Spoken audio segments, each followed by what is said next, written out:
Buenos días, bienvenidos a este seminario de investigación. El día de hoy nos acompaña la doctora Garbiñe Saruguatari Zavala. La doctora es licenciada en Derecho por la Universidad Iberoamericana, es maestra en Bioética por la Universidad Nacional de Cuyo en Mendoza, Argentina, y doctora en Cultura de Derechos por el Centro Universitario Columbia, México. Cuenta con un diplomado en Evaluación de Tecnologías de la Salud. Actualmente es jefa del Departamento de Estudios Jurídicos, Éticos, Sociales y presidenta del Comité de Ética de Investigación en el INMEGEN. Asimismo, es investigadora en Ciencias Médicas del Sistema de Investigadores de la Secretaría de Salud y candidata al Sistema Nacional de Investigadores. Ha colaborado como investigadora en la Comisión Nacional de Derechos Humanos y en la Comisión Nacional de Arbitraje Médico. Ha participado en comités de bioética del Instituto Nacional de Enfermedades Respiratorias y de la Clínica San Rafael. Ha sido profesora de asignatura en la Escuela Nacional de Antropología, Historia y en las siguientes universidades: Iberoamericana, Pontificia de México, Panamericana, Monter y en el pregrado de Ciencias Médicas, Odontológicas y de la Salud de la Universidad Nacional Autónoma de México. Ha publicado 19 artículos científicos, 29 capítulos de libro y colaborado en obras colectivas. Sus temas de investigación se centran en la relación entre la bioética, el derecho sanitario y los derechos humanos, especialmente en áreas como genómica, deontológica médica y ética en investigación. Doctora Saruguatari, bienvenida.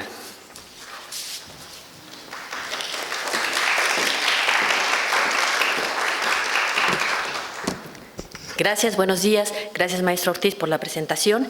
Y bueno, pues me da mucho gusto estar aquí hoy reunida con ustedes y sobre todo pues celebrando este 20º aniversario de la Declaración Internacional de los Datos Genéticos Humanos de la UNESCO.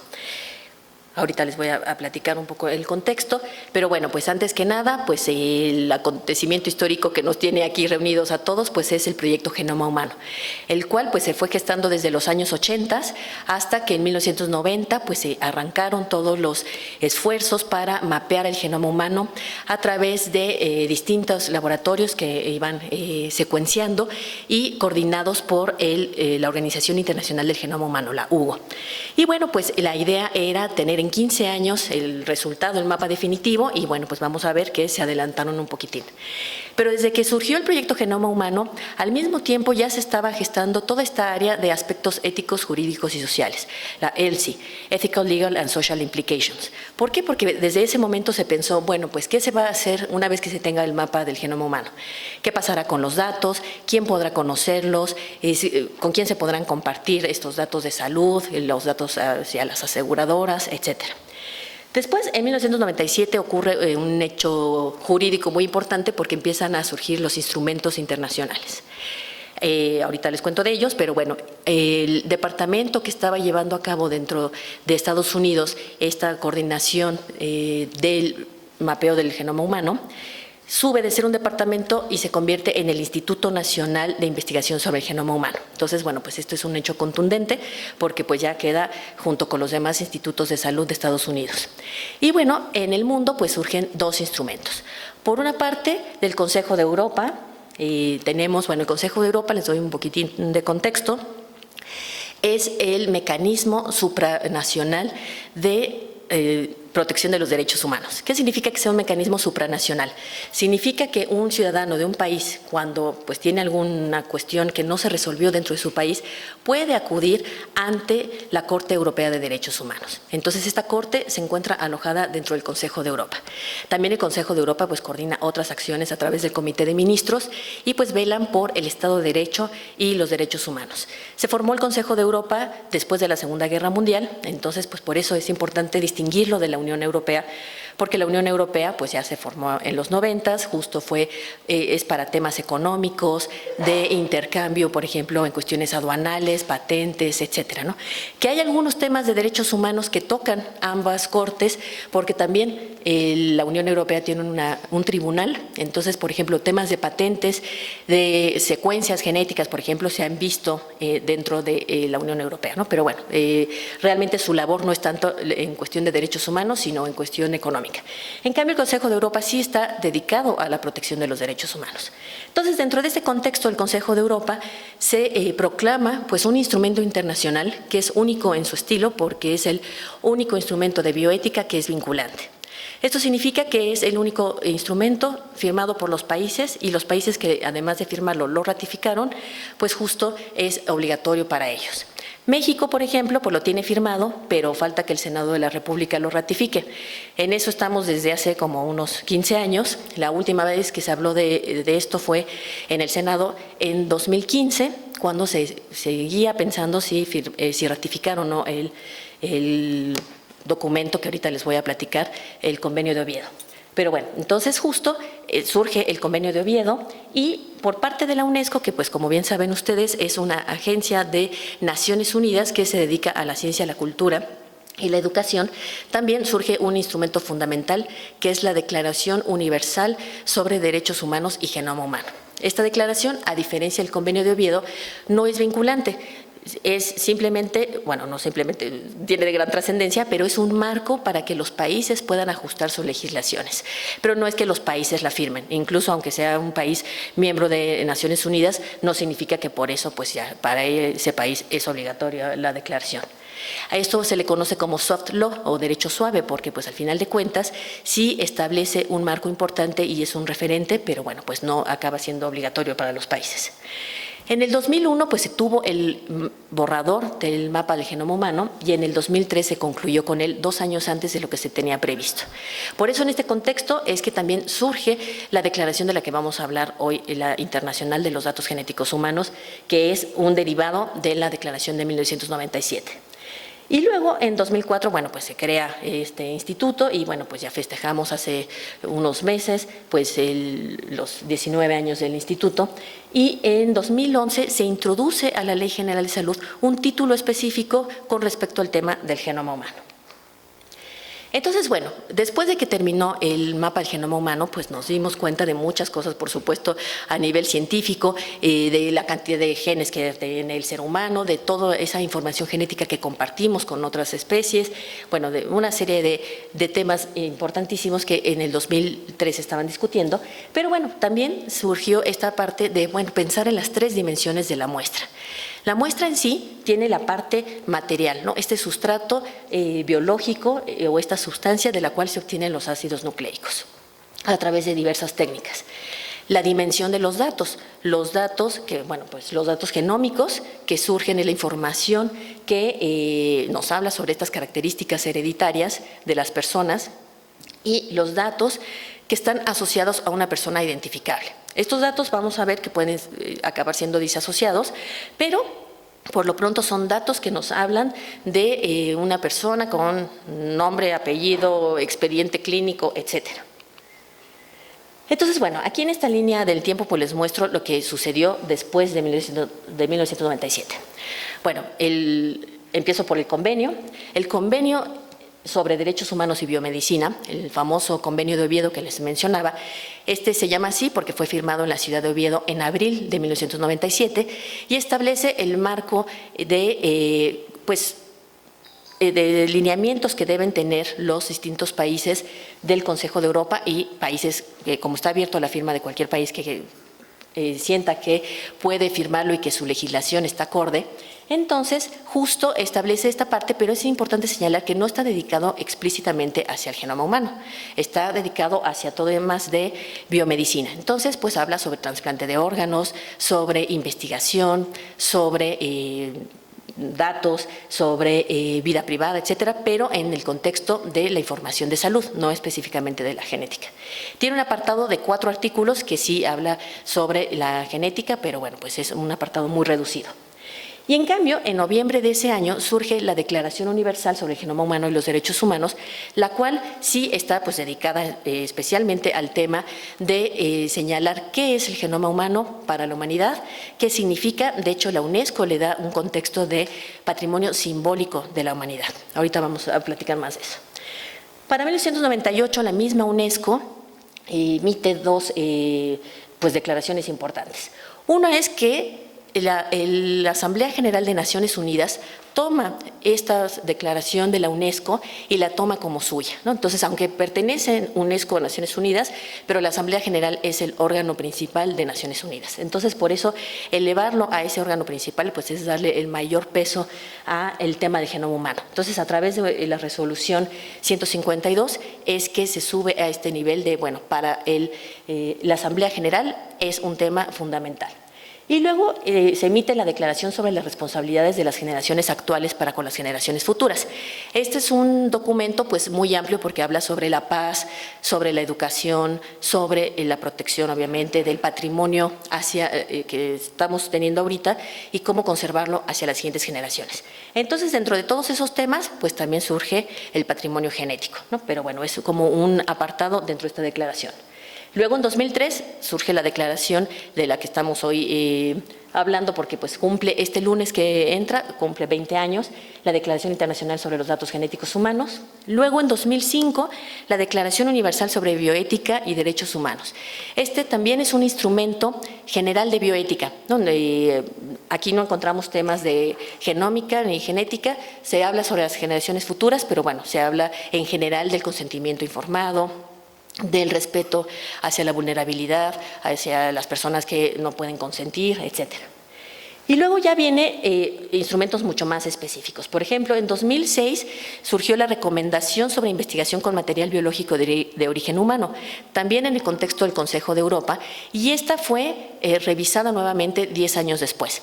Esta recomendación es muy importante porque establece el tema de los biobancos a nivel del Consejo de Europa, y bueno, pues a raíz de esto, pues es que vemos que hay muchos países que han regulado sobre el tema de biobancos. Por ejemplo, España, después de esta recomendación, emitió el reglamento en materia de biobancos que va unido a su ley de investigación. Luego, en 2008, también dentro del Consejo de Europa surge el protocolo adicional sobre pruebas genéticas para propósitos de atención a la salud. O sea, no se mete en otro tipo de determinación de la información genética, sino solamente para las pruebas en el contexto clínico. Y en Estados Unidos surge una ley que va a ser pues como un hito, porque pues muchos países no cuentan con una ley específica, y va a ser la ley, la Genetic Information Non-Discrimination Act, la ley sobre no discriminación por la información genética, ¿no? En esta ley GINA, como le conocemos, pues justo se trata de que el tema de la información genética pues es tan importante que bueno, debe ser resguardado, y la información no debe ser compartida con las aseguradoras, con los directores de una escuela, por ejemplo, con los patrones en un trabajo, porque bueno, pues esa información podría ser usada para discriminar a las personas. Por eso hay ahí la importancia de que un país ya tenga una regulación específica en ese contexto. Luego, en el 2015, surgen dos instrumentos muy importantes. Uno es el informe del Comité Internacional de Bioética de la UNESCO, porque cada uno de estos organismos, tanto la UNESCO como el Consejo de Europa, tienen un comité de bioética que pues están velando por los temas que son necesarios discutir. Y entonces, bueno, pues en este instrumento de la UNESCO, pues se reflexiona sobre pues toda la Declaración Universal del Genoma Humano, ¿no? Como que se hace como un recapitulado de todo lo que se ha avanzado, pero un punto importante es que se habla de la edición del genoma. También dentro del Consejo de Europa surge la Declaración sobre las tecnologías de edición del genoma, porque es 2015 un año tan importante. Bueno, pues de hecho la revista Science señala que la técnica de CRISPR fue el avance científico más importante del año 2015.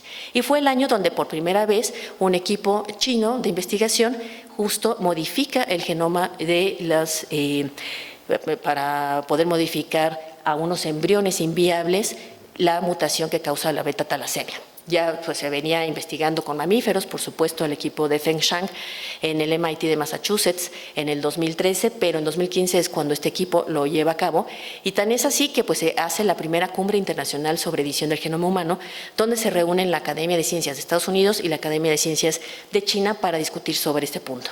Ya después se ha usado, por ejemplo, el grupo de Shukrat Mirtalipov lo utilizó 2 años después en embriones viables e inviables, pero bueno, no con la intención de implantarlos en una persona, sino, bueno, justo para ver cómo se puede modificar el genoma.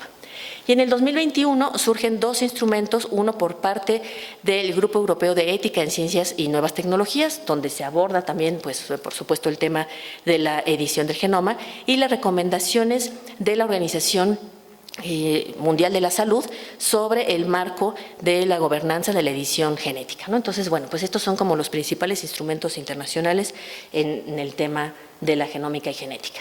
Desde el principio, cuando surgieron estos instrumentos, pues se dijo, bueno, ¿cuáles van a ser las finalidades para recolectar la muestra biológica y los datos que se van a derivar de ella?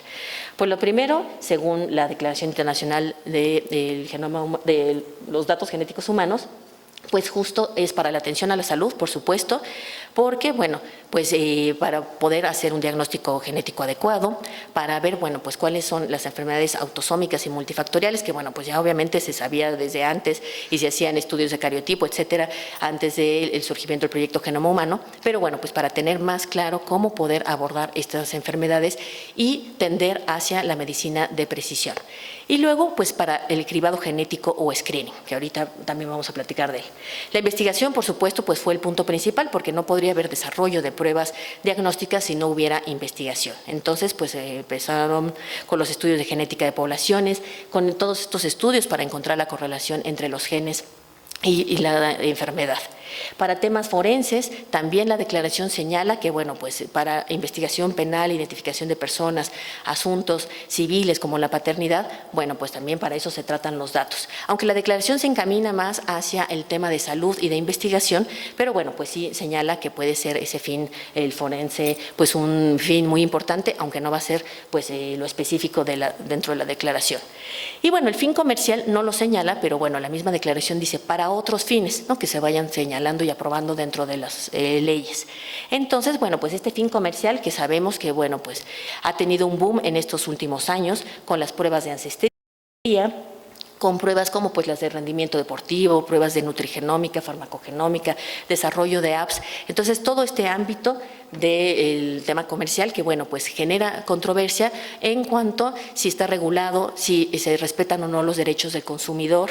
Por ejemplo, en 23andMe, pues en una de estas grandes empresas, pues durante un tiempo estuvo cerrada la opción para hacer las pruebas de diagnóstico, porque la FDA pues justo estaba analizando el tema de derechos de consumidor, ¿no? Entonces, pues por eso es que el ámbito comercial pues también es un ámbito que nos merece una reflexión ética, jurídica y social.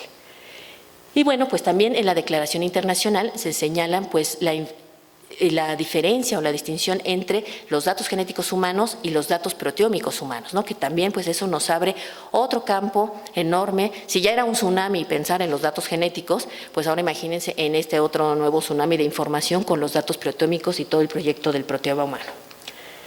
Y la declaración, a diferencia de la universal, que bueno, la universal es muy general, como les comentaba, esta internacional de los datos, pues ya establece cuáles son los datos asociados a una persona identificable, que son los que contienen la información que puede identificar a una persona, que bueno, pues ahorita lo vamos a ver en el contexto de la regulación mexicana, los datos disociados de una persona identificable cuando se establece un código y entonces pues ya no se puede saber que tal muestra y tales datos son de tal persona. Y los datos irreversiblemente disociados de una persona identificable, con lo cual se rompe ese vínculo y ya no se puede saber. Esta distinción es muy importante porque con esto también se va a pensar ¿cómo puede regularse los tres escenarios? Por ejemplo, en algunos casos, cuando surge la pregunta de ¿se pueden usar muestras que han estado en colecciones, no sé, que llevan 30 años, en patología, y que de las cuales en su momento pues no se extrajeron con fines de extraer el ADN, sino pues para algún tema quirúrgico? Pero bueno, ahí están en estas colecciones, algunas están, no sé, embebidas en parafina y ahora se tienen nuevas técnicas para extraer el ADN. Entonces, bueno, pues podemos o no. Entonces, pues un criterio sería, bueno, pues si ya están totalmente irreversiblemente disasociados, pues sí se podría sin dañar a la persona, ¿no? Entonces, además ni siquiera sabemos si la persona sigue viva, si ya no se podría jamás obtener su consentimiento. Entonces, por eso es que es tan importante esta distinción, porque con base en ella, pues podemos planear distintos puntos de la regulación. Por ejemplo, los datos disociados de una persona identificable, pues nos sirven a todos nosotros en los reservorios, en los biobancos, porque, bueno, pues manejándolo en distintas bases de datos y con la seguridad apropiada, pues se puede mantener, por supuesto, la confidencialidad y la privacidad de la persona, ¿no?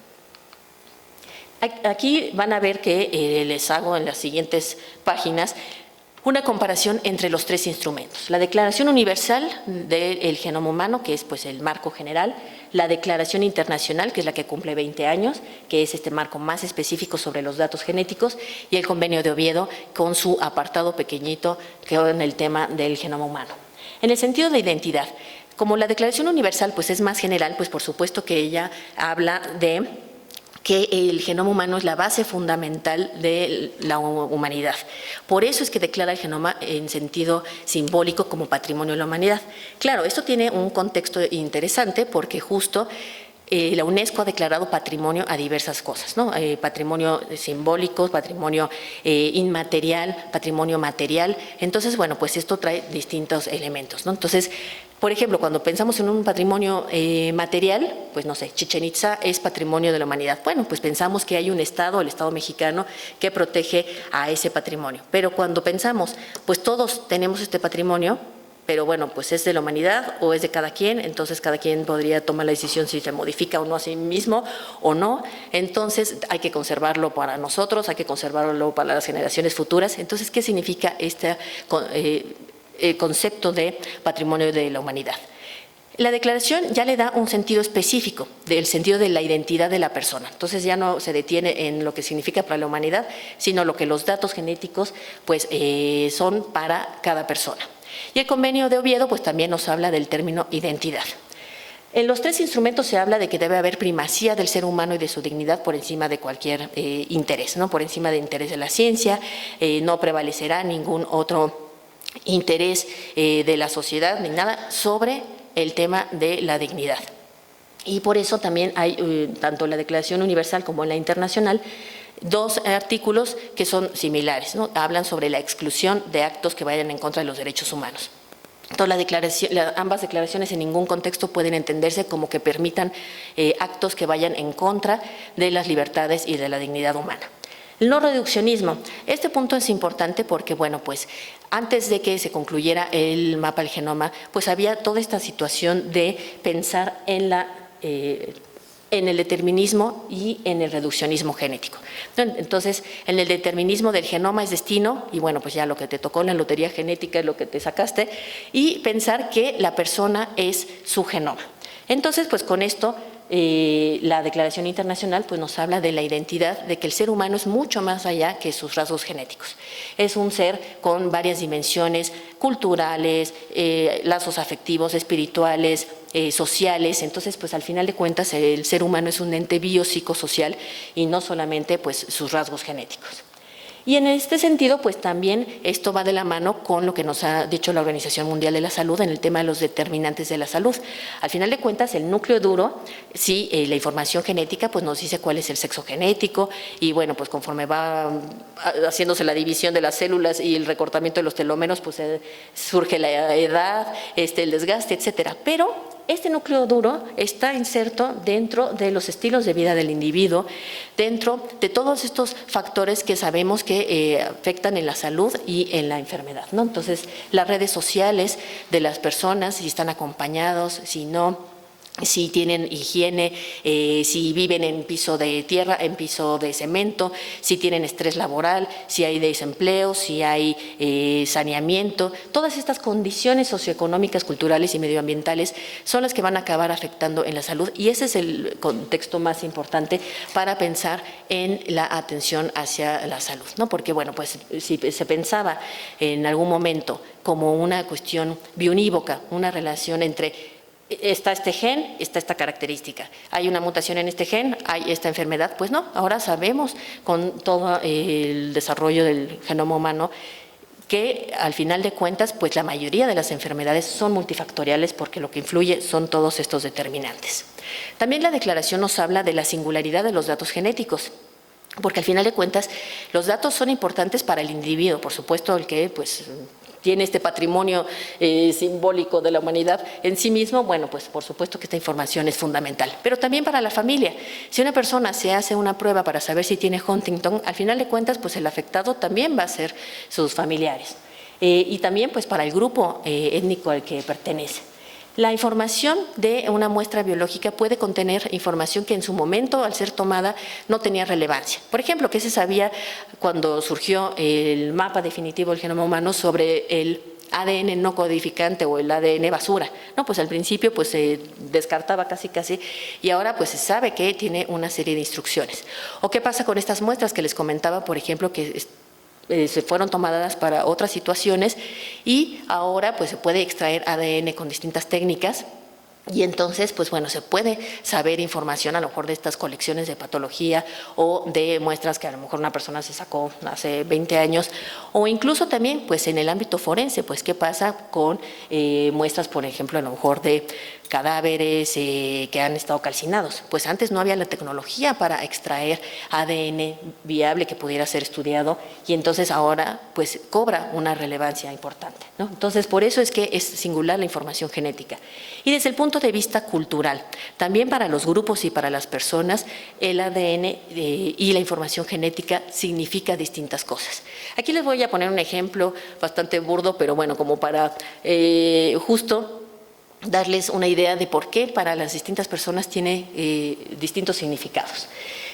La senadora Elizabeth Warren es una senadora pues que bueno compitió contra Donald Trump y entonces Donald Trump se burlaba de ella diciéndole la senadora Pocahontas porque ella en algún momento se le ocurrió decir que tenía ancestría nativoamericana.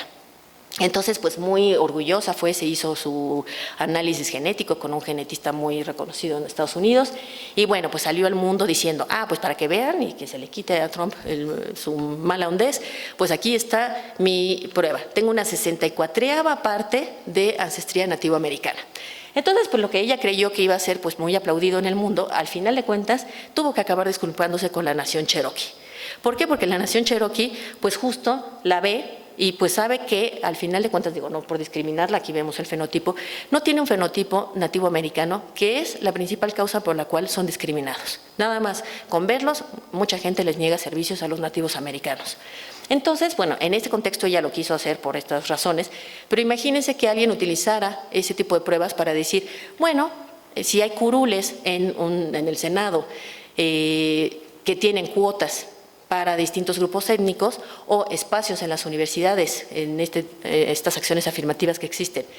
Yo quisiera, con mi prueba genética, poder ocupar uno de esos espacios que están reservados para personas que sí han tenido problemáticas específicas, no sé, los afroamericanos, los nativoamericanos, etcétera, ¿no? En este caso ya no llego a ser senadora por el tema de cuotas y acciones afirmativas, pero pues pudiera llegar a ser el caso, ¿no? Entonces, al final de cuentas, por eso, para lo que ella era un motivo de gran orgullo, que para la nación Cherokee no lo era, porque para ellos el ADN no es cultura, ¿no? Al final de cuentas, la cultura es todo este contexto, compartir la cosmovisión, cosa que pues ella, por supuesto, no comparte con la nación Cherokee. Las prácticas contrarias a la dignidad. La Declaración Universal, hay que entender que en el contexto en el que surgió fue en 1997. Acababa ese año de publicarse el artículo en Nature en donde Ian Wilmut y Keith Campbell anunciaron que habían clonado a la oveja Dolly. Entonces, pues imagínense el shock que fue, bueno, obviamente muchos sí nos acordamos, pero para los jóvenes que nacieron ya en los 2000, pues evidentemente el shock de pensar que se podía clonar un mamífero y que eso estaba tan cercano al ser humano. Entonces, pues en el convenio de Oviedo no se pudo abordar ese tema, pero en el protocolo adicional número 1 sí tiene el tema de la clonación humana. Y además, pues pensamos que el artículo de Nature salió publicado en febrero y apenas en abril se estaba firmando el convenio de Oviedo, entonces no daba tiempo para introducir algo con respecto al tema. En cambio, ya para noviembre de 1997, pues sí, la Declaración Universal estableció que había prácticas contrarias a la dignidad y que había que pues, prohibirlas, y aparece el tema de la clonación humana con fines reproductivos. Actualmente, tantísimos años después, pues ya sabemos que la clonación humana, sea con fines reproductivos o sin fines reproductivos, es un debate de una mesa aparte, ¿no? Pero en ese momento quedaron unidos el tema del genoma humano y la clonación, ¿no? Entonces, bueno, pues nada más, justo para cuando lo vean, pues sí, hay que ver ese contexto histórico. Ya actualmente, pues por supuesto que se sigue discutiendo el tema de la clonación, pero sobre todo para el tema de la obtención de células troncales para la medicina regenerativa, pero bueno, pues no tiene que ir para nada vinculado con el tema de la genómica. Y el artículo 24 establece que, como otro ejemplo de estas prácticas contrarias a la dignidad, las intervenciones en la línea germinal. En estas, tanto el Convenio de Oviedo como la Declaración Universal señala que puede haber intervenciones y que, pues, contraria a la dignidad sería en la línea germinal, mientras que si es en la línea somática, pues podría ser factible que se pudiera hacer. Pero bueno, eso al rato les hablo de las intervenciones. Pero bueno, el Convenio de Oviedo también establece que elegir el sexo y ese sí está dentro del apartado específico del genoma humano. Elegir el sexo de un bebé que está por nacer sería el tema contrario a la dignidad humana. ¿Por qué? Porque al final de cuentas hay países que tienen políticas en las que se favorece que haya el nacimiento o más bien, pues es más positivo que nazcan hombres que mujeres, ¿no? En la India, en China, de hecho, pues hay comunidades y ciudades en la India en la que todavía sigue prevaleciendo temas como la dote que tienen que dar las mujeres o el tema de que las mujeres no pueden heredar el patrimonio de los padres. Entonces, por supuesto, para esas familias el tener una hija pues acaba siendo un motivo pues para lamentarse, desgraciadamente en pleno siglo XXI. Y entonces, pues por eso hay muchos que utilizan las técnicas de reproducción asistida para elegir el sexo del bebé, ¿no? Y entonces tratar de evitar que nazcan mujeres. Entonces, bueno, pues eso es lo que trata de evitar el Convenio de Oviedo, toda esta parte. Digo, solamente el Convenio de Oviedo dice se permitiría para evitar una enfermedad ligada al sexo, como sería hemofilia. Pero si no hay una razón y una justificación en este sentido, no se permite. La no discriminación, pues es un principio fundamental de estos tres instrumentos y pues se señala que nadie debe ser discriminado por sus características genéticas y la declaración, pues al tratarse sobre los datos, la internacional, pues establece que los datos no se utilicen para discriminar a nadie, ¿no? Que por eso es tan importante en manos de quién están estos datos, ¿no? En manos del sector salud, en manos de las aseguradoras, en manos de los patrones, contratantes de un trabajador, etcétera. El no beneficio pecuniario. Tanto la Declaración Universal señala que el genoma humano en su estado natural no dará beneficios pecuniarios. Esto quiere decir que no puede ser patentado porque es un descubrimiento. Esto está en muchas normas internacionales y nacionales con respecto al tema de propiedad industrial e intelectual, en lo que un descubrimiento no puede ser motivo de patente. Ya cuando se hace una modificación es cuando puede ser susceptible a patente. Entonces, por ejemplo, en la sentencia de Myriad contra Greenpeace contra Myriad, justo al final de cuentas, no fue Greenpeace, es la sentencia de Myriad, ahí se estableció que el genoma en su estado natural no puede generar beneficios y la Suprema Corte de Estados Unidos resolvió el tema diciendo solamente si se tratara de un gen sintético sí podría dar pues origen a que pudiera ser una patente. Y en el Convenio de Oviedo no específicamente sobre el genoma humano, sino tiene un apartado sobre partes del cuerpo y ahí se señala que las partes del cuerpo no pueden ser objeto de lucro. Entonces ahí no solamente refiriéndose al genoma, sino hablando sobre los órganos, ¿no? Y está además en el apartado de trasplante de órganos. En cuanto a la estigmatización, ¿por qué es tan importante pensar en manos de quién está la información genética? Porque, bueno, pues aquí está un caso que se dio en los años 70, cuando a la población afroamericana en Estados Unidos fue obligada a tener un tamiz para la detección de anemia falciforme, sabiendo que pues, es una población en la que hay prevalencia de esta enfermedad. Y entonces, aunque solo fueran portadores, de todas formas tenían que hacerse el tamiz y además pues, fueron discriminados en el empleo, en el ejército, las fuerzas aéreas, incluso hasta se negaban licencias de matrimonio. Entonces, hasta que llegó la ley de control de la anemia falciforme, en donde se determinó que tenía que ser voluntario el tamiz, y a partir de ahí, justo en muchos estados de Estados Unidos, se acabó regulando el tema para que no fuera objeto esta información de aprobaciones por los seguros de salud, ¿no? Y más en un sistema como el estadounidense que opera grandemente en estas aseguradoras. Y de ahí es el contexto en el que surge la ley Gina que ya les comenté. En cuanto al tema del consentimiento informado, pues todos aquí sabemos la importancia fundamental del consentimiento y bueno, pues habla tanto de quienes están capacitados legalmente para dar su consentimiento, quienes no están capacitados legalmente, porque pues yo sé que luego la palabra incapaz suena un poco fuerte, fuera del contexto legal, pero bueno, las personas incapaces legalmente, pues que serían los niños, y los adultos incapaces o adultos con alguna discapacidad. Entonces, bueno, pues están definidos ciertas reglas para cómo pueden dar su consentimiento y cómo se puede obtener el consentimiento a través de los representantes legales. El artículo 9 de la Declaración Universal habla de estos límites al consentimiento porque, bueno, pues también las propias legislaciones pueden establecer tanto límites al consentimiento como a la privacidad de los datos. Uno de estos límites sería, por ejemplo, el tema de que el expediente de salud tuviera que ser compartido para cuestiones de una averiguación previa, ¿no? Entonces, en el Ministerio Público. Entonces, eso sería un tema de límite. No es un derecho, bueno, sí es un derecho totalmente protegido, la confidencialidad, pero al final de cuentas, justo hay estas partes de excepciones. Y en el convenio de Oviedo, pues hablan también sobre las situaciones de urgencia, cómo obtener el consentimiento en estas situaciones y en las que no se puede ya obtener el consentimiento de una persona, a lo mejor está inconsciente, entonces pues tratar de respetar los deseos expresados anteriormente por esta persona.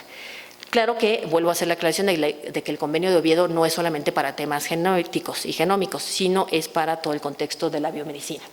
El derecho a ser informado o no informado, este famoso derecho a saber o no saber, pues bueno, va de la mano con el asesoramiento genético, porque si una persona no sabe qué esperar de una prueba genética, pues al final de cuentas, ¿cómo puede decir qué es lo que quiere saber y no saber?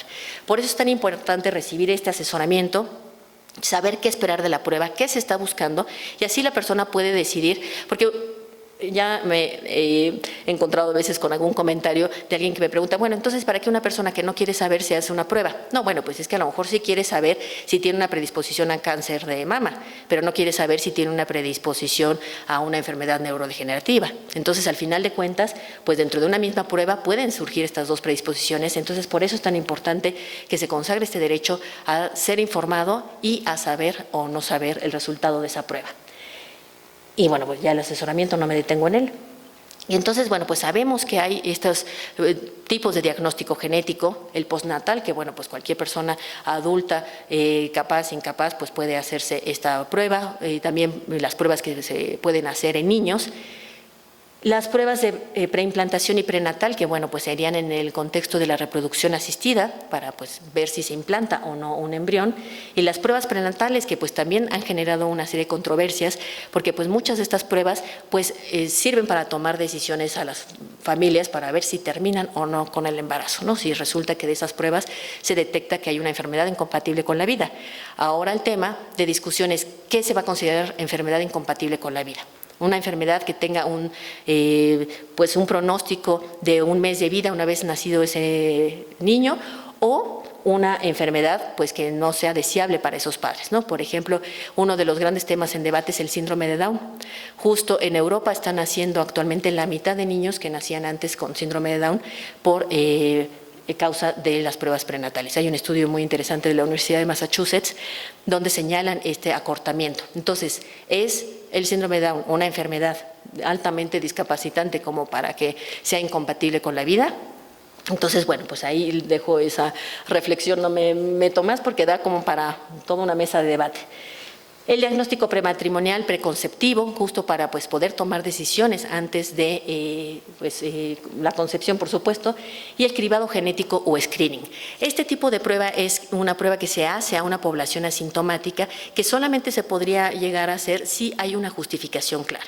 Por ejemplo, hay un caso de un equipo de fútbol en Australia en donde les hicieron una prueba genética y justo la justificación fue para detectar si tenían el gen que genera el síndrome de cute largo, ¿no? Y esta muerte súbita, la que se ha dado pues en muchos atletas que mueren súbitamente en un partido o en los entrenamientos de un infarto. Entonces, bueno, pues ahí sí hay una justificación clara de una medida específica que se puede hacer.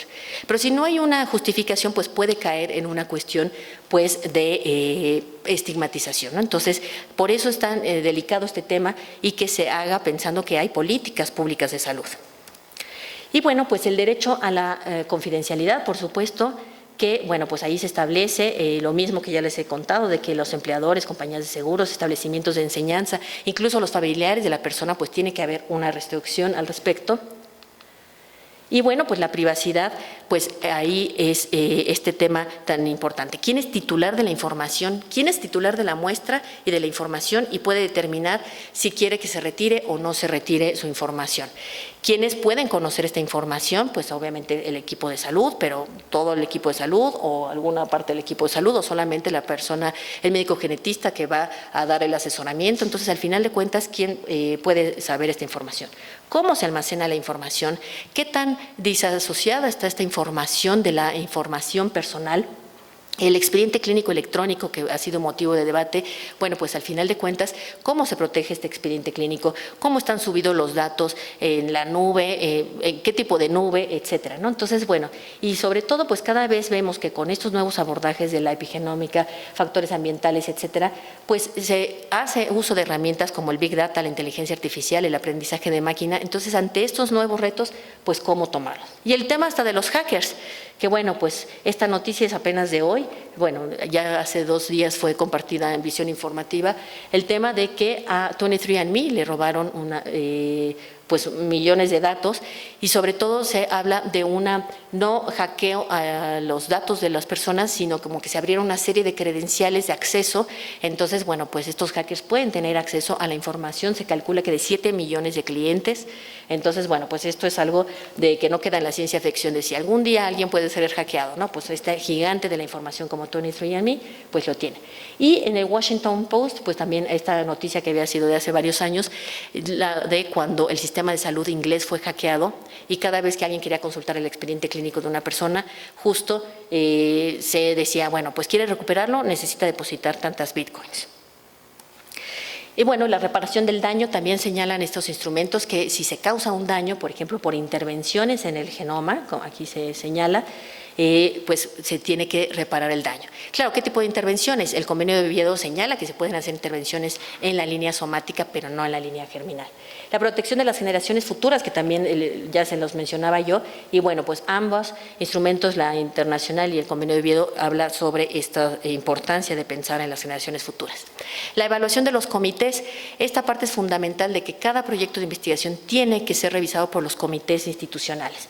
Aquí están muy largos estos artículos, digo, si a alguien ya le interesa, por supuesto, con todo gusto le comparto la presentación, porque bueno, pues la UNESCO tiene toda esta labor de señalar la importancia para los estados, para los países, que fomenten los comités, pero comités desde nivel nacional, como por ejemplo la Comisión Nacional de Bioética caería dentro de esta pues supuesto de lo que la UNESCO determina como un comité nacional, o sea, un consejo asesor del gobierno. Luego, los comités locales, que serían los de los hospitales, las instituciones de investigación, etcétera.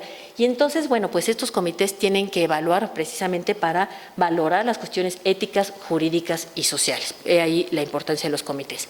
Y también ambas declaraciones hablan sobre las consecuencias éticas, jurídicas y sociales. Entonces, de ahí, pues el nombre de nuestro departamento, EJES, pues los estudios jurídicos, éticos y sociales, para poder ver todas estas consecuencias y que los investigadores sean conscientes de su responsabilidad, y que por eso la investigación se lleve a cabo con rigor, probidad intelectual e integridad por todas estas consecuencias. Brevísimamente les voy a dar un recorrido en estos 10 minutos que nos quedan sobre qué ha pasado en la legislación, pero bueno, como son muchísimos nombres de leyes, es nada más para que vean que hay un panorama. Cuando decimos, es que luego no hay normas, sí hay normas, nada más que habría que aplicarlas o habría que hacerles ajustes o revisiones para actualizarlas. La máxima reforma que hubo después, digo, obviamente estas normas no obedecen a que surgió la Declaración Internacional de los Datos Genéticos Humanos, no, sino que al final de cuentas se ajustan a los parámetros del derecho internacional de los derechos humanos. La primera fue la reforma constitucional. Esta reforma constitucional fundamental en el 2011 cambió el paradigma de pensar en los derechos como garantías que nos otorgaba la Constitución, a pensar en que los derechos son intrínsecos a las personas y es el Estado el que los reconoce. Y el Estado además tiene la obligación de garantizarlos. Entonces, bueno, pues ahí ya hay un cambio de paradigma entre este otorgamiento del Estado hacia que se nos reconocen estos derechos, y por lo mismo se debe respetar, promover los derechos, y se debe velar para que los derechos pues mantengan sus principios de universalidad, interdependencia, indivisibilidad y progresividad, y que todos podamos tenerlos y vivirlos, ¿no? Porque pues una cosa es que se reconozcan y otra cosa es que sean vigentes. Y bueno, en temas como la igualdad, pues bueno, pues sí ha habido desde el 74, pues apenas imagínense, en el 74 se reconoció en la Constitución la igualdad hombre-mujer, y bueno, pues después del 2003 pues ha surgido la Ley de Igualdad Hombres-Mujeres, la Ley de la Mujer a una vida, al acceso a una vida libre de violencia. Entonces, bueno, sí ha habido avances legislativos, no tiene que ver con el genoma, pero en este gran mapa sobre los derechos humanos, que estos instrumentos lo que atienden principalmente es a los derechos humanos, y sobre todo pues a temas sustantivos como la igualdad de todos los seres, que es lo que señala la Declaración Universal del Genoma Humano. La no discriminación, que ya platicábamos sobre este tema fundamental, bueno, pues fue reconocida en el párrafo primero constitucional, en el último párrafo del artículo primero, se señala que nadie debe ser discriminado, y luego en el 2003, en el mismo año que la Declaración Internacional, pues se crea este Consejo Nacional para Prevenir la Discriminación, el famoso CONAPRED, y se hace la Ley Federal para Prevenir y Eliminar la Discriminación. En 2014 se publican unas reformas sustantivas en las que se agregan causas por las cuales una persona no puede ser discriminada. Entre estas causas, pues bueno, se reconocía que nadie podía ser discriminado por su origen étnico o nacional, pero tampoco por el color de piel, tampoco por la cultura, nadie puede ser discriminado por el sexo y se agregó el género.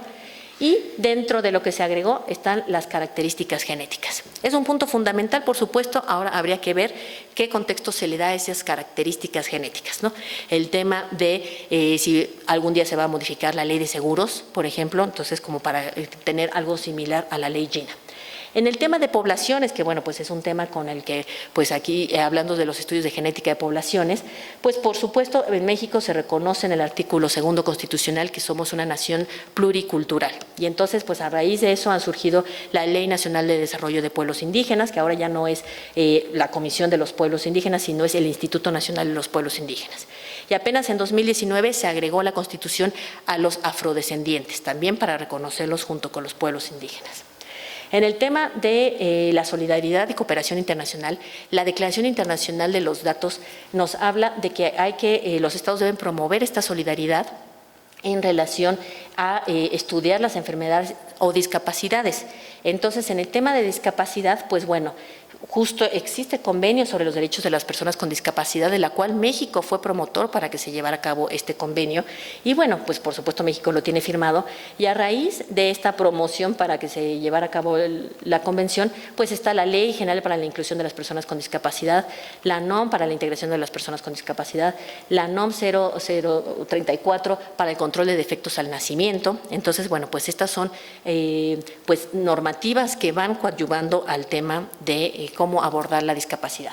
En temas de salud mental, pues por supuesto también se ha abordado con distintas normas como la NOM para prestación de servicios de atención en las unidades integrales hospitalarias médico-psiquiátricas, la ley para las personas con condición del espectro autista. Luego, por ejemplo, en los niños también, si tanto estos instrumentos se preocupan por las personas carentes de capacidad para dar su consentimiento, bueno, pues justo desde que México firmó la Convención sobre los Derechos del Niño, ha publicado la Ley para Protección de los Derechos de Niñas, Niños y Adolescentes, que se reformó en el 2014 y en el 2019 tuvo una reforma muy interesante. Se agregó uno de los principios de los derechos de los niños, el derecho al adecuado desarrollo evolutivo de la personalidad. ¿Qué significa este derecho? No lo define la ley, pero este podría ser un marco importante para el consentimiento informado. Cuando hablamos del asentimiento informado y cómo podría una persona, un niño, participar en el contexto clínico o en el contexto de investigación, pues este punto sería muy importante. En el contexto de investigación se reconoce que un niño puede participar dando su anuencia de acuerdo a su grado de capacidad. Pero en el contexto clínico, ahí pues siempre queda dentro de la autorización que dan los padres. Pero ¿qué pasa con niños que ya no quieren seguir un tratamiento? Adolescentes que están muy conscientes de su enfermedad y los padres quieren que continúen, ¿no? Entonces ahí, pues este desarrollo evolutivo, pues habría que ver cómo aterriza en otras normas. En la privacidad, pues por supuesto tenemos todo el contexto de la información, la ley de transparencia y las dos leyes, la ley federal de protección de datos en posesión de particulares, o sea, esta surgió pues para proteger datos bancarios, datos en las escuelas privadas, hospitales privados, etcétera. Pero 7 años después surge la ley de protección de datos personales en posesión de sujetos obligados. Todos estos datos que tiene la Secretaría de Gobernación, de Hacienda, de salud, etcétera, de cada uno de nosotros. Entonces, pues por eso es que son tan importantes. Y aquí se establece lo que son los datos personales, que son nombre, todos estos que sirven para la identificación, dirección, etcétera, y los datos personales sensibles, que son los datos que van con la esfera más íntima de la persona, sus creencias, sus condiciones de salud y sus características genéticas, también lo señala estas leyes. Entonces, bueno, pues ahí también está reconocido el tema genético. Y bueno, ya sí, para concluir, pues está el tema de la legislación sanitaria, que es muy amplia, pero pues como verán, les puse con negritas. Todos los ordenamientos son de los años 80, los reglamentos que están derivados de la Ley General de Salud. La Ley General de Salud es del 84, pero bueno, ha tenido una serie de modificaciones a lo largo de los años. Una que les comenté importantísima es la del 2011, cuando se inserta el apartado del genoma humano. Pero pues el reglamento en materia de disposición de órganos, tejidos y cadáveres de seres humanos, por ejemplo, pues les cuento, no señala la palabra muestras biológicas. La palabra muestras biológicas, tal cual, solo aparece en la ley en la norma de manejo de residuos infectocontagiosos. Entonces, al final de cuentas, ahí es un reto, porque si estamos hablando de la dimensión de las muestras, toda esta parte de los datos que les mencionaba, pues justo cómo está reconocido dentro de este reglamento, pues ahí nos falta mucho trabajo. En el reglamento de prestación de servicios de atención médica, pues por supuesto no se aborda el tema de las pruebas diagnósticas, entonces pues habría que abordarlo en el contexto genético. El reglamento en materia de investigación, pues es del 87, lo único que se menciona son los ácidos nucleicos recombinantes, pero no hay ninguna otra cuestión con respecto a la información genética. Y bueno, este es el apartado que se insertó dentro de la Ley General de Salud con respecto al genoma humano, donde se reconocen ciertos principios muy similares a la Declaración Universal, ¿no? Que el genoma es unidad biológica fundamental de los seres humanos, que no debe haber discriminación, que hay consentimiento, aunque le llaman aquí aceptación, derecho a que se informe o no se informe, entonces, bueno, a saber o no saber. Entonces, pues es bastante similar y, como verán ustedes, muy breve este apartado. Y aquí, en este traslado de tejidos, es la importación y exportación de tejidos que contengan ADN. Tampoco es que se haga una mención más explícita sobre, se habla sobre los estudios de genética de poblaciones, pero bueno, no se señala más cómo debe tratarse esas muestras biológicas, porque les digo que la palabra muestras tampoco está regulada. Los comités, pues bueno, la legislación mexicana contempla una serie de comités al interior de las instituciones. Obviamente instituciones que hacen trasplantes pues tienen un comité de trasplante, las instituciones hospitalarias tienen un comité para ver los dilemas dentro del contexto clínico, pero las instituciones que hacemos investigación pues tenemos estos tres comités, el de ética en investigación, el de investigación y el de bioseguridad.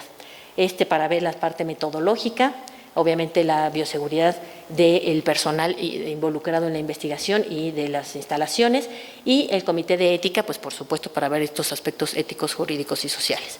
La Conbioética ha emitido 2 guías para la integración y el funcionamiento de los comités, unos para los comités hospitalarios y la otra guía para los comités de ética, y en esta guía es la única vez que se menciona la parte de las muestras biológicas y se señala pues una serie de condiciones, entre ellas, por ejemplo, un tema que es bastante controvertido entre muchas personas, que es el tema de la temporalidad de las muestras. Porque según Conbioética, nuestros vecinos aquí, la Comisión Nacional de Bioética, señalan que debe establecerse una temporalidad para el manejo de las muestras, el mantenimiento de estas muestras, etcétera. Pero eso pues nos viene a traer un problema, por ejemplo, con los biobancos, ¿no? ¿Cuánto sería el tiempo que se va a guardar una muestra? ¿Se puede guardar indefinidamente? Según esta guía no se debería guardar indefinidamente. Entonces, bueno, pues ahí tenemos un tema. Entonces, ¿cuáles son los retos? Pues bueno, muestra biológica que quede bien definido dentro de nuestra legislación. Mucha gente señala que tiene un biobanco, pero al final de cuentas, en México no hay una ley de biobancos, no está reconocidos dentro del reglamento ni de la Ley General de Salud. Más bien, lo que existen son reservorios o bancos, ¿no? Para que haya un biobanco se necesita una gestión especial, todo un aparato de gobernanza dentro de ese propio biobanco.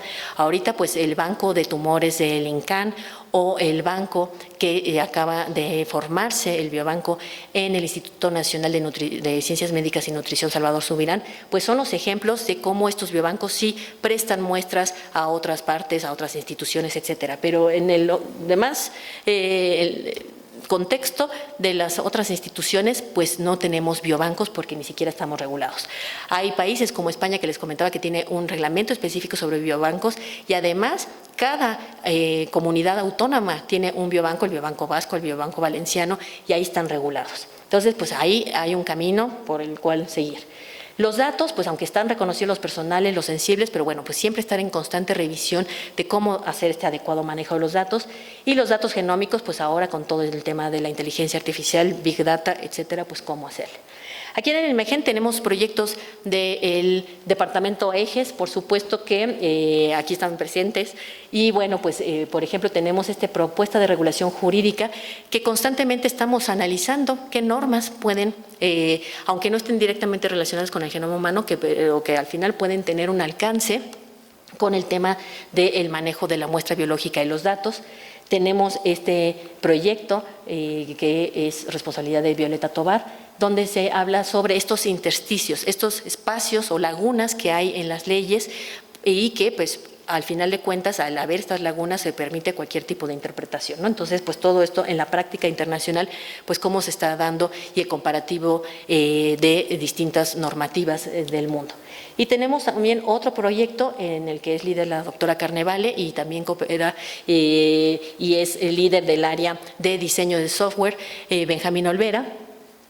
Justo eso, el desarrollo de una aplicación web para la divulgación de esta regulación jurídica, ¿no? Porque sabemos que es un área pues bastante árida y entonces, bueno, pues luego algún día les presentaremos cómo va el proyecto y cómo pues Benjamín y su equipo han logrado pues hacer modelos 3D de los órganos y como para hacer más atractivo para que la gente pueda justo consultar la normatividad de cada parte del cuerpo, que hay partes del cuerpo muy específicamente reguladas y hay otras que ni siquiera las toca las normas oficiales mexicanas ni el reglamento.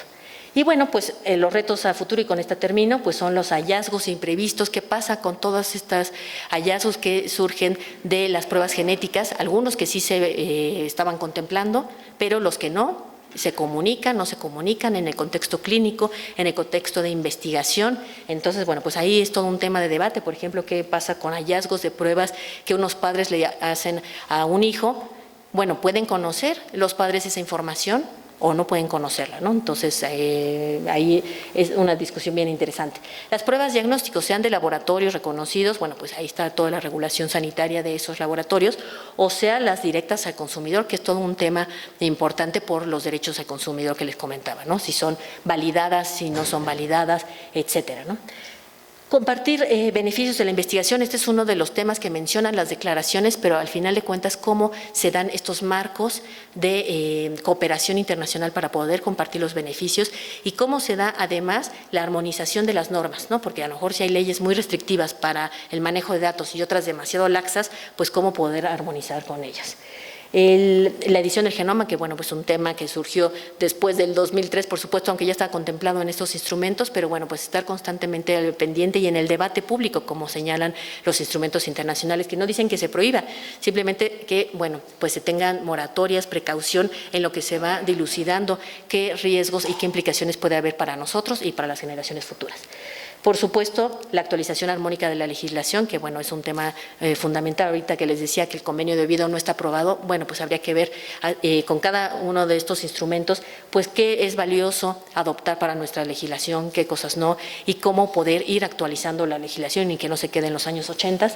Y el papel de los comités de bioética, que bueno, pues imagínense, cada vez se está volviendo más específica y más especializada la investigación, ¿no? Entonces, pues justo los integrantes de los comités de investigación, de ética en investigación, pues tienen que estar formados en todos estos temas, en estos debates de, es válido, por ejemplo, señalar, bueno, pues usted nos va a dar su muestra biológica y se van a inmortalizar las células.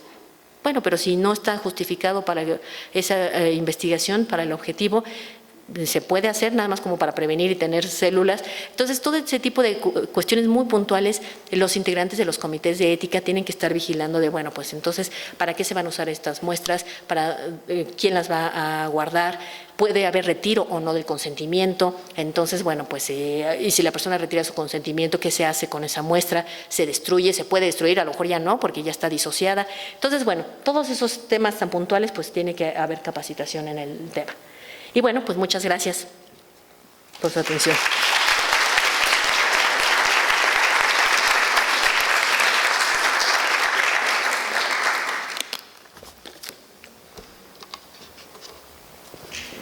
No sé si alguien quiera hacer una pregunta. Sí. Hola, buenos días a todos. Hola. Bueno, me surgieron dos preguntas. Pues la primera es, bueno, primero le tengo que dar como el contexto. ¿Qué opina de la situación que se está dando acerca de la descarga masiva de datos y de estas políticas de estas ideas de descargar hoy y descifrar mañana con el devenir de pues nuevas tecnologías que tienen mayor capacidad de procesamiento para descifrar pues todo un conjunto de datos. Y bueno, la pregunta sería, ¿qué riesgos o implicaciones podría tener justamente el robo de estos datos genéticos? Y bueno, y de la mano va esta segunda pregunta, que si ya existen algunas propuestas justamente para prevenir estos problemas. Pues creo que comentó un poquito acerca de esas problemáticas que se están dando y me pareció un poco interesante. Gracias por la pregunta. Pues mira, la descarga masiva de datos pues podría darse, por supuesto, y ser totalmente válida y legal de acuerdo a lo que se le estableció a la persona en el consentimiento informado, ¿no? Si a la persona se le dijo, bueno, pues de tu muestra puede ser utilizada para este reservorio, para este biobanco, y la van a poder ver otras personas, no tus datos personales, sino los datos crudos, ¿no? Podrán ser compartidas en bases de datos internacionales, podrán ser enviadas esta información a través de los medios electrónicos, etcétera. Si está amparado dentro del consentimiento, pues sí podría ser válido, ¿no? Si es una descarga, bueno, todo esto dándose en el contexto de que sea una descarga legal dentro de las instituciones que están autorizadas, etcétera. Por supuesto que, bueno, pues si se dan este tipo de descargas y estos delitos cibernéticos, pues bueno, ahí es donde está el gran riesgo, ¿no? Siempre puede haber riesgos, incluso aunque se usen de manera legal, etcétera, bueno, pues pudiera haber pues un manejo inadecuado de la información o de la muestra y que, bueno, pues ahí se diera el riesgo de que a lo mejor se rompa en cierta parte la confidencialidad y la privacidad de las personas. Pero bueno, obviamente si se trata de un delito como en el caso que le robaron a 23, pues totalmente. ¿Qué pasa, por ejemplo, ahorita en el manejo de datos que le dije, aunque fuera en el contexto legal, también puede ser problemático? Uno diría, bueno, pero pues si lo permite la ley. Hay un ejemplo que pasó con Ancestry.com, bien interesante, el del asesino, el Golden State Killer, en el cual justo una genealogista se le ocurrió decir, bueno, pues ¿por qué no comparamos los motores de búsqueda, JITmatch, que es el motor que usan 23andMe, Ancestry.com, etcétera, justo para poder encontrar que hay pues personas relacionadas? Entonces, este motor de búsqueda lo comparó con la base de datos policíaca de Estados Unidos, ¿no? Y así es como dieron con el famoso Golden State Killer, que era un asesino que llevaban 40 años sin atrapar. Las víctimas dirían, pues claro, sí, que se use todos los mecanismos adecuados para encontrar a los perpetradores. Pero por otro lado, no había consentimiento, ¿no? Las personas que se hicieron la muestra, porque aquí encontraron al Golden State a través de su primo, que se había hecho una prueba de Ancestry.com. No quedaba claro en el consentimiento informado si sus muestras podían ser cotejadas con otras bases, ¿no? Entonces ahí justo fue el problema del consentimiento. Ya luego Ancestry tuvo que sacar pues su disclaimer diciendo, bueno, realmente las pruebas y la información puede ser usada con un mandamiento judicial, ¿no? Si hay una orden judicial de por medio. Pero pueden hacerse uso de muestras que a lo mejor se estableció algún uso para algún fin determinado y luego se acaba usando para otro. Ahí es donde puede darse este problema, aunque esté amparado en el marco de la ley. Porque, por ejemplo, pues en la identificación de personas y perpetradores, pues sí sería algo amparado por el sistema criminal en Estados Unidos y, sin embargo, pues se dio esta cuestión, ¿no? Entonces, por eso sí es un debate bien importante y agradezco tu pregunta, porque el manejo masivo de datos, pues al final, pues puede tener esta problemática. Y otra de las problemáticas sería realmente el consentimiento informado. ¿Qué tanto la gente está sabiendo lo que está consintiendo, ¿no? Porque cada vez se vuelve tan complejo que cómo explicarle a las personas, pues no sé, si a uno se para en el Metro Valderas y le pregunta a uno a alguien, oiga, pues si usted quiere hacer una prueba de colesterol, pues yo creo que ya pues mucha población diría, bueno, pues sí sé que el colesterol bueno y el malo, ¿no? Pero si nos paramos afuera y les decimos, oiga, ¿usted daría su muestra biológica para que se analice su exoma completo? Pues entonces cada vez se está volviendo más complejo y más complejo de pues divulgarlo a la población, ¿no? Entonces por eso esos temas del consentimiento pues se vuelven tan complicados porque son tan técnicos que cómo hacerlo accesible para las personas, ¿no? Y que las personas realmente estén consintiendo y estén conscientes de que pues mis datos masivos pueden estar en una base de datos en Australia, ¿no? Entonces, sí. Muchas gracias. No, ¿de qué? Hola, Garbi. Por acá. Muchas gracias por tu presentación y por este como recorrido y panorama que pareciera, pues que sí hay legislación, aunque pareciera que hay algunas lagunas, pero en realidad como que aparentemente sí hay, pero hay muchísimo trabajo por hacer, ¿no? Y relativo, por ejemplo, a esta pregunta que hacías y a este comentario último que hacías, particularmente, por ejemplo, en 23andMe, yo sí estudié mucho el consentimiento informado que firmas. Y creo que lo que dices es exactamente lo que pasa. O sea, la gente no tiene manera de interpretar ese consentimiento informado y no tiene no tiene información suficiente como para tomar una decisión realmente informada sobre lo que implica dar tu muestra y que se generen todos estos datos. Y de hecho en ese consentimiento dice muy claramente que la compañía se deslinda de cualquier responsabilidad ante cualquier problema, error, o sea, ante cualquier cosa, incluso error por parte de ellos, se deslinda de cualquier responsabilidad y tú donas tu muestra y donas tus datos y sí te dicen que pues te van a preguntar, ¿no? Que si se va a usar para alguna otra cosa te van a preguntar, pero es tan complicado llegar a ese consentimiento de entrada, complicado entenderlo, complicado que realmente la gente pues va guiada por la curiosidad y no se está deteniendo realmente a pensar en estas implicaciones, ¿no? Sí, entonces, totalmente. En esto que está pasando, por ejemplo, de que les robaron los datos, si lees todas las notas, pues te das cuenta que en realidad pues la compañía no está reconociendo mucho y se está un poco deslindando de la responsabilidad y bueno, esos datos pues ya se descargaron y ya están ahí y ya se están vendiendo y como que sí hay un vacío ahí de información de pues de qué se debería de hacer, ¿no? Y pensando, digamos, en el contexto de México, pues está este departamento que diriges tú, que me parece que tienen una labor increíble, pero que deberían de ser decenas de personas, ¿no? No 2 o 3, sino decenas de personas que estarían trabajando ahí, como generando toda esta reflexión, propuestas y entonces, ¿cómo hacerle, no? ¿Cómo hacerle para que realmente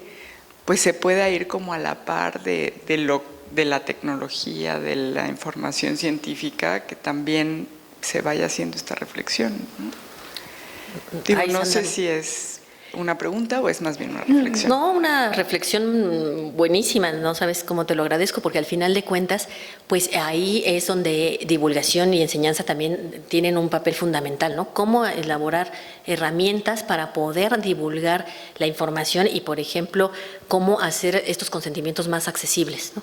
Porque, por ejemplo, el otro día me tocó ver un consentimiento, pues sí, un asentimiento informado muy bonito con dibujitos, pero al final el lenguaje era muy técnico, ¿no? Entonces, ¿cómo lograr que además de que sea atractivo para que el niño realmente o el adolescente, iba dirigido a adolescentes, lo pueda leer, entender, etcétera, ¿no? Entonces, ahí es toda una estrategia de comunicación que pues no hemos podido lograr en las diversas instituciones, pues encontrar un mecanismo. Y luego en este tipo de pruebas que son por internet y que la gente pues es así como las condiciones, ¿no? Cuando el teléfono te pregunta, ¿quieres descargar tal? Ah, sí, le das clic, clic, clic y tan, ¿no? Ni se fija uno que está uno consintiendo. Entonces, al final de cuentas, la gente, como bien dices, por curiosidad, dice, yo lo que quiero saber es si tengo parientes cercanos y le da clic sin saber todas las implicaciones, ¿no? Entonces, ahí pues sería cuestión de que si las empresas fueran más socialmente responsables, pues establecer mecanismos como videos muy explicativos que acompañen a las personas durante el proceso, ya que no puede haber alguien físico, ni en 23 ni en Ancestry está previsto que una persona se conecte con alguien en vivo para que le explique, pues por lo menos si hubiera un acompañamiento a través de videos y alguna explicación más clara, ¿no?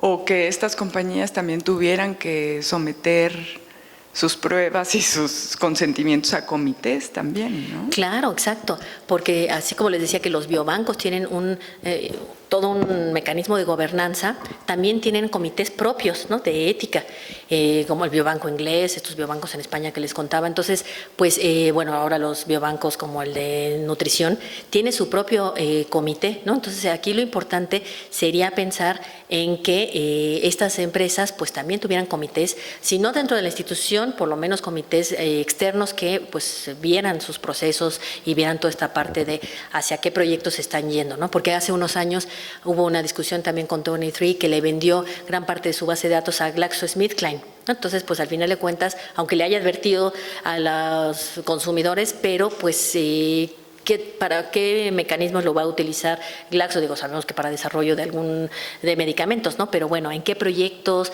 qué tipo de investigación se va a hacer? Pues eso quedó bastante opaco, ¿no?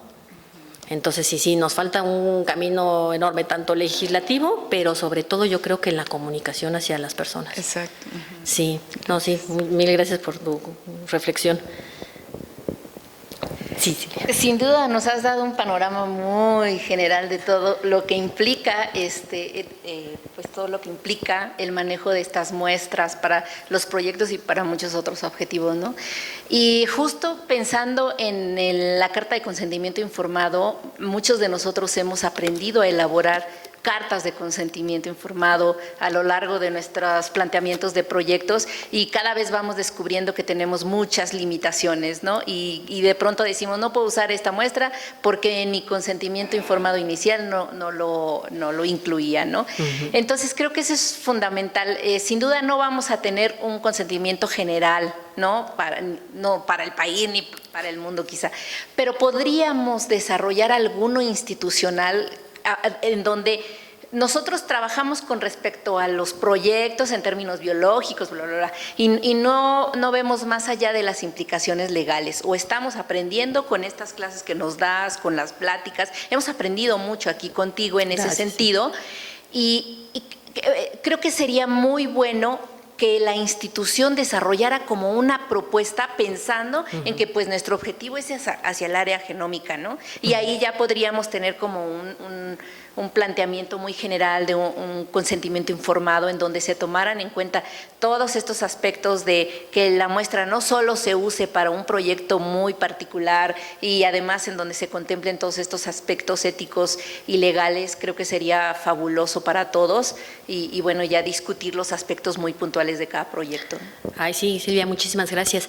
Y una parte que he visto bien positiva a lo largo de los años es ver cómo se ha ido adoptando este tipo de consentimiento como escalonado, ¿no? O con opciones, ¿no? Porque pues justo cuando llegué hace 13 años aquí, muchos eran estos consentimientos generales, ¿no? Como más, y ahora veo por parte de los investigadores, pues cada vez que ellos, digo, muchas veces que dicen que han aprendido de nosotros, pero más bien yo he aprendido de todo lo que ustedes aportan en los proyectos de investigación y veo cómo han ido poniendo estos listados de usted da su muestra para este proyecto o para futuros proyectos, para esta enfermedad o para otro tipo de enfermedades, ¿no? Porque eso ha sido como el gran candado en muchos de los proyectos, ¿no? Que se decía para este proyecto y entonces por supuesto que esas muestras no se podían utilizar para algo más y pues o se tienen que destruir también los datos pues personales asociados a esas muestras. Entonces, pues qué mejor, como bien dices, no una muestra que sea un consentimiento amplio para todo, sino consentimientos que vayan pues teniendo un candado, también el hecho de que se establezca que siempre va a ser revisado por un comité de ética, pues ahí también le da certeza a las personas de que pues no va a ser un cheque abierto, ¿no? Sino que bueno, pues sí va a estar vigilado cada protocolo de investigación, pero sí es bien importante ir adoptando ese tipo de consentimientos pues que le dan más flexibilidad, ¿no? Porque pues es un problema gravísimo, yo creo que cuando surgieron todos estos estudios de genómica de poblaciones, pues era pensar que iba a haber pues muchos recursos, a lo mejor como para poder analizar a estas poblaciones, pero por la realidad sabemos que ni aquí ni en otras partes del mundo hay recursos para estar yendo constantemente a obtener estas muestras, ¿no? Entonces se vuelven sumamente valiosas las muestras de comunidades. O por ejemplo, las muestras de enfermedades raras, ¿no? Que pues sería bastante complejo obtener más pacientes, entonces pues ahí el chiste es preservarlas, pero pues también dentro de un contexto que no se convierta en algo eterno y que le dé carta abierta al grupo de investigación, ¿no? Entonces, ¿cómo mediar en estos dos intereses, ¿no? Ahorita que les comentaba la Comisión Nacional de Bioética, digo, qué bueno que ellos establecieron que debe haber una temporalidad, pero bueno, pues al final de cuentas, pues eso pues puede quedar como una sugerencia más que algo obligatorio, porque pues de acuerdo al diseño de cada proyecto, pues también se establecerá temporalidades más largas o temporalidades más cortas, ¿no? Entonces sí, ahí tenemos un reto con el consentimiento y pues estaría bien interesante. Tenemos ahí en el departamento, Violeta y yo hemos platicado sobre el tema de hacer un taller del consentimiento, que estaría bien padre como para poder hacer un formato, ¿no?, general que nos ampare a todos y que contenga toda la parte además de aviso de privacidad, etcétera, ¿no? Entonces, pues también juntarnos con los de los otros comités y el comité, por supuesto, de ética en investigación, los integrantes, y poder planear un formato que les dé a ustedes pues mayor certeza, ¿no? No, gracias a ti. Sí, Tere.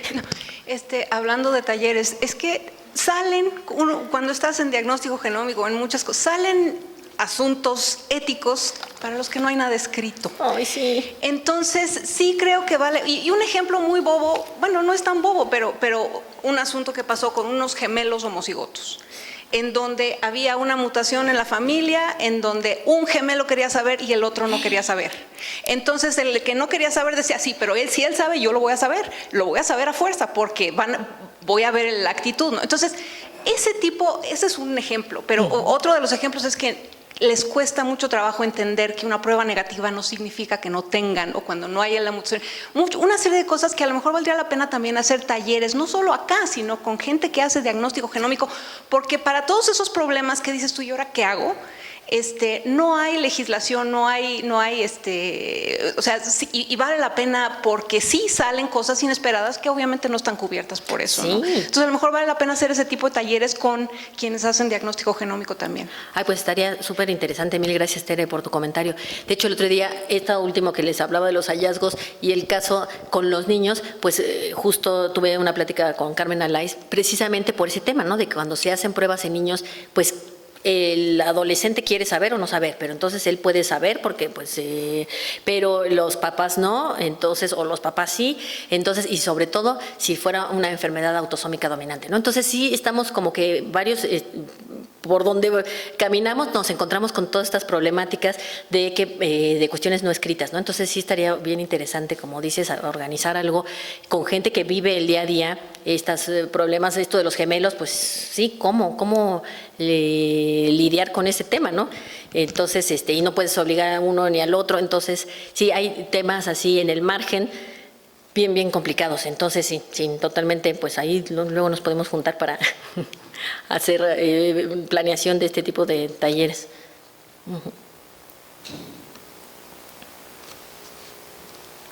Bueno, pues muchas gracias.